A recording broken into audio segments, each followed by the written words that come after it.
Nirringrazzjaw lil Efimova minnaw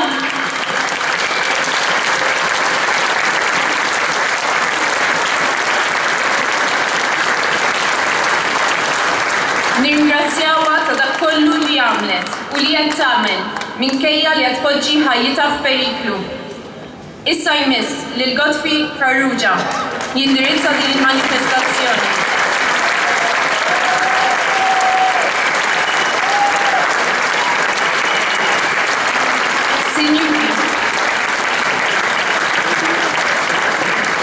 Sinjuri, nilqgħu lil Godfrey Farrugia.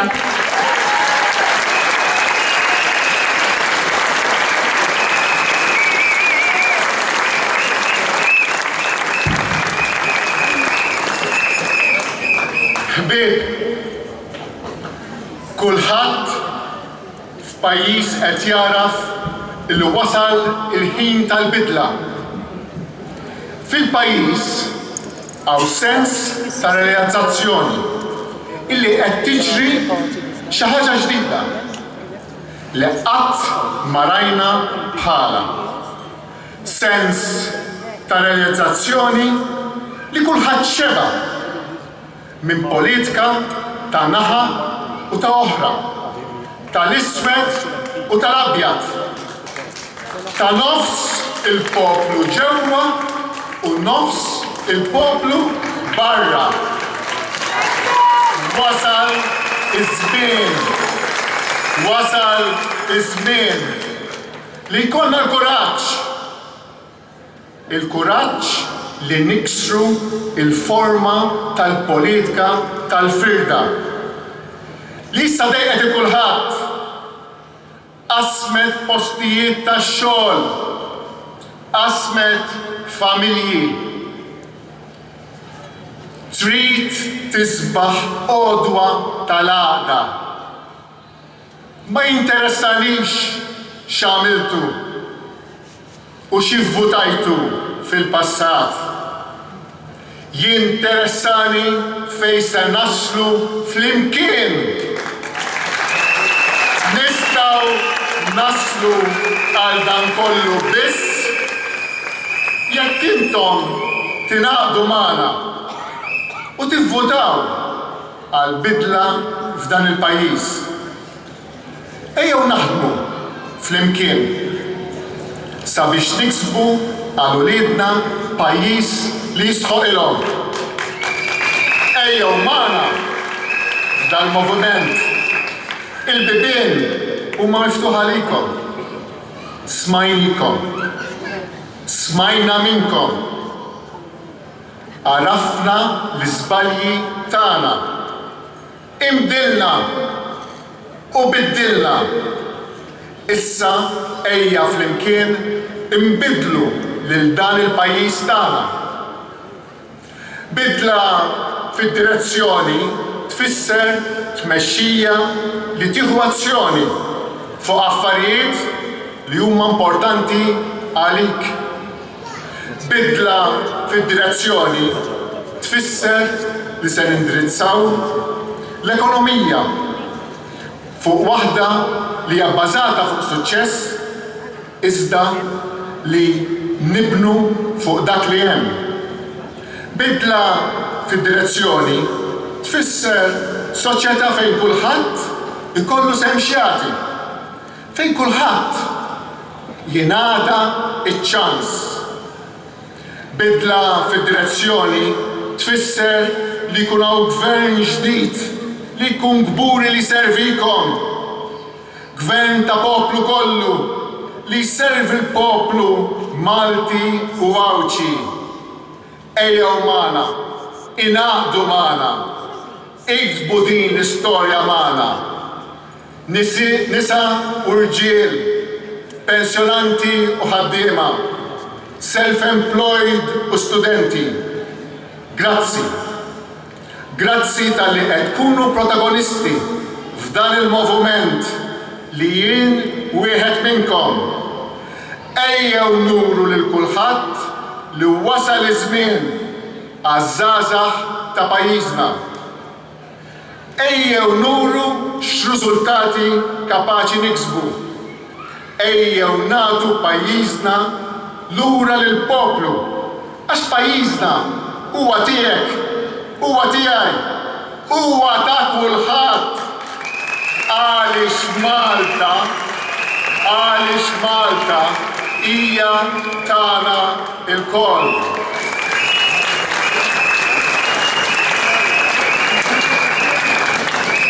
Kemm ċabċabt għalih dan id-diskors ta' Joseph Muscat fl-2013. Kemm ċabċabt għalih dan id-diskors ta' Joseph Muscat fl-2013. Kemm hawn minnkom li bħali emmintu f'dan il-kliem sabiħ u ma nagħtikomx tort. Jien kont l-ewwel wieħed li kont qed niġġieled għal dak il-moviment għax rid nara bidla f'dan il-pajjiż. Kliem li jsaħħrek, kliem li jimli kuraġġ li tista' tbiddel u ssaħħaħ din Malta tagħna. Kemm kont kburi li kont parti minn dak il-moviment li emmint li se jikteb storja ġdida taħt it-tmexxija ta' Joseph Muscat. Emmint u tħabatt għaliha. Imma kemm kont imqarraq minn dan il-kliem. Kemm kont tradut, kemm konna ingannati. Bidliet għall-aħjar kien hawn. Ix-xogħol żdied, it-tkabbir ekonomiku żdied, id-drittijiet ċivili żdiedu. Huma kollha ħwejjeġ pożittivi. Imma x'qed inħallsu għal dan? Xi prezz ħallasna għal dan it-tkabbir ekonomiku? Xi ftehim kien hemm iffirmat li ma konniex nafu bihom? X'commissions kien hemm maqbula minn qabel elezzjoni? Xi strutturi twaffqu mad-dinja kollha biex ir-roadmap titwettaq u jgawdu l-ħbieb tal-ħbieb? X'tenders kien hemm diġà maqbula? Ħbieb tiegħi, din il-ġrajja li bdiet tinkiteb fl-2013. Din hija l-ġrajja li tebbat isem Malta. Hija ġrajja ta' erq, ta' kideb, ta' firda, ta' biża, ta' ħmieġ. Hija ġrajja li tkexkex in-nies ta' rieda tajba. U għalhekk kien kont wieħed minn tal-ewwel li warrabt. Hija ġrajja li qed tinqara ma' kull kantuniera tad-dinja. Hija ġrajja li qed twaqqalna wiċċna l-art. Ħbieb, kuraġġ, qegħdin hawn għax nemmnu fis-sewwa, għax nemmnu fl-onestà, għax nemmnu fil-ġustizzja. Qegħdin hawn għax nemmnu li flimkien nistgħu nerġgħu nbidlu d-direzzjoni li qabdet Malta tagħna. Qegħdin hawn biex nuru li maħniex kuntenti u li rridu risposti għad-domandi li tlabna. Ħbieb, kuraġġ, ejjew ma naqtawx qalbna. Ikolli ndur fuq kull wieħed u waħda minnkom. Għax waħdi ma jirnexxilix. Intom qegħdin hawn għax bħali tħobbu l-pajjiżkom. Bħali intom nies ta' rieda tajba. U intom ukoll bħali tridu pajjiż fejn jirrenja is-serħan tal-moħħ. Poplu gburi li mhux mitluf fir-rejba. Pajjiż li jirrispetta l-ġustizzja u d-demokrazija li kollha kemm aħna iġġielidna għaliha. Pensjonanti u nanniet, intom li bnejtu pajjiż bix-xogħol u s-sagrifiċċju tagħkom. Intom li blara ta' ġbinkom tajtu pajjiż modern u b'saħħtu. Tridu tħallu warajkom pajjiż li sar magħruf għal korruzzjoni politika? Negozjanti u self-employed.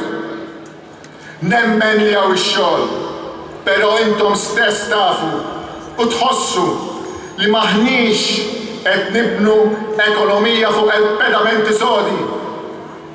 Tafu daqsi li pajjiżna bena dan kollu li qed ingawdu minnu illum fuq ir-rispett li kellna, fuq ir-reputazzjoni li kellna. Ma taħsbux bħali li dan qed jintilef. Żgħażagħ u studenti, tridu tgħixu f'pajjiż mhux kemm taf, iżda lil min taf. Tridu tgħixu f'pajjiż fejn il-klikka tal-ftit tirrenja. Tridu tgħixu f'pajjiż fejn isem Malta huwa mxandar mad-dinja għal raġunijiet xejn sbieħ.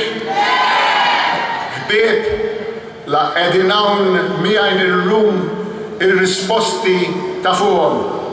Mela ejjew flimkien nibdew it-triq tal-bidla. Ejjew flimkien nagħtu kuraġġ lil xulxin.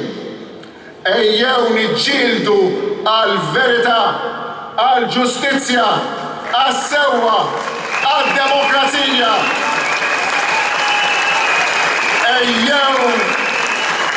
Ejjew inkunu tama li Malta għandha bżonn.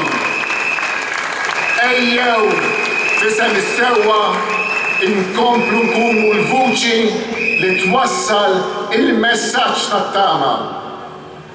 Intom, jien, aħna l-koll irridu ninaqdu flimkien u jien konvint li hekk se nagħmlu għax il-preżenza tagħkom illum timlini kuraġġ u tama. Grazzi tal-li ġejtu u grazzi tal-li se twasslu il-messaġġ ta' onestà, ta' ġustizzja, ta' tama.